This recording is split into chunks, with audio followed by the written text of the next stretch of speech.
Vous avez moins de 18 ans, eh bien je vous invite à couper tout de suite cette vidéo. Non, on va rien montrer de coquinou parce que c'est une chaîne YouTube et que vous le savez, on n'est pas sur un site pour adultes où il faut dire j'ai 18 ans en cliquant dessus ou j'ai pas 18 ans donc je passe à autre chose.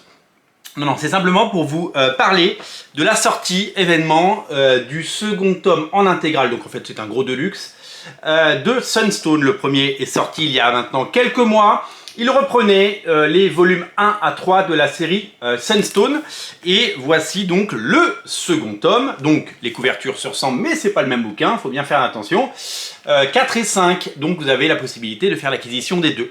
Et oui, l'intégrale de Sunstone, la série de Stjepan Sejic qui raconte une histoire d'amour, pas comme les autres. Une histoire d'amour qui évidemment est brillamment écrite, magnifiquement dessinée et qui nous raconte eh bien, le destin de Ali Elisa sous fond de BDSM.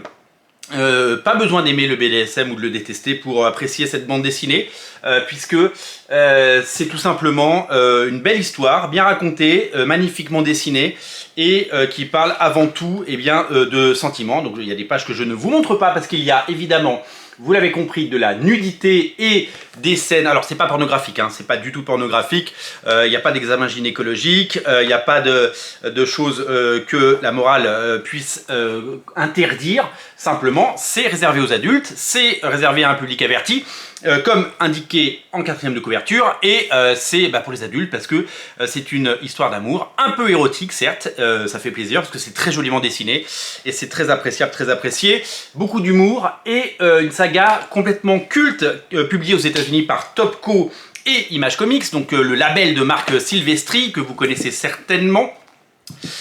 Une série, bien entendu, que je vous invite à découvrir, une série qui cartonne aux États-Unis. En fait, Topco, dans l'histoire de Topco, il y a eu évidemment les débuts en fanfare avec Cyberforce, 750 000 exemplaires pour le premier numéro aux États-Unis en 1992. C'est même monté à 900 000 exemplaires pour le numéro 4, puis un nouveau numéro 1 l'année suivante, en 93, puisque la première mini-série avait cartonné. Et puis il y a eu Witchblade, il y a eu Darkness, je crois que c'était des scores autour de 300-400 000 exemplaires à l'époque, j'ai pas tout à fait les chiffres, mais je crois que c'est à peu près ça.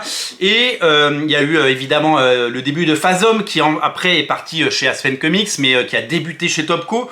Et d'année en année, il y a eu des succès. Puis Topco, la mode des comics un peu gothiques comme Darkness ou des bad girls comme Witchblade est un peu passée. Même si Stjepan Sejic a longtemps œuvré, vous le savez, sur Witchblade, il a fait une 50aine de numéros, c'est exceptionnel.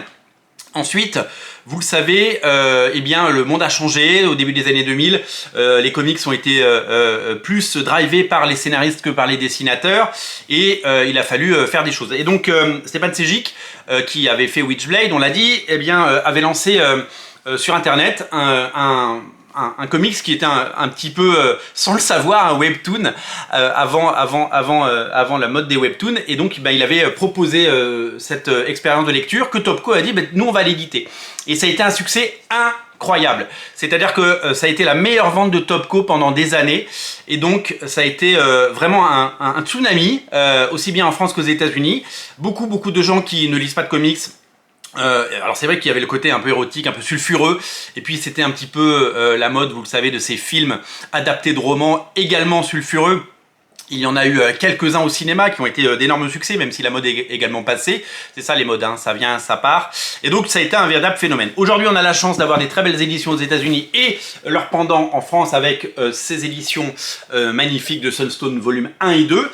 Voilà, si vous ne les aviez pas à l'unité, eh bien maintenant vous pourrez les avoir en relié, voilà, ce sont des gros deluxe, comme je l'ai dit, et ce sont de magnifiques ouvrages. Voilà, je vous mets des liens en descriptif de la vidéo, bien entendu, et je vous invite, si vous avez plus de 18 ans et si vous le souhaitez, à eh bien, craquer pour Sunstone dans cette très belle édition. Ça ne comprend pas la suite, vous le savez que après les 5 tomes de Sunstone, il y a eu une suite, qui sera certainement éditée plus tard dans un beau volume.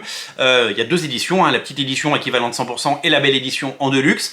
C'est un véritable succès de librairie et que je vous invite bien entendu à découvrir sans plus tarder. Salut!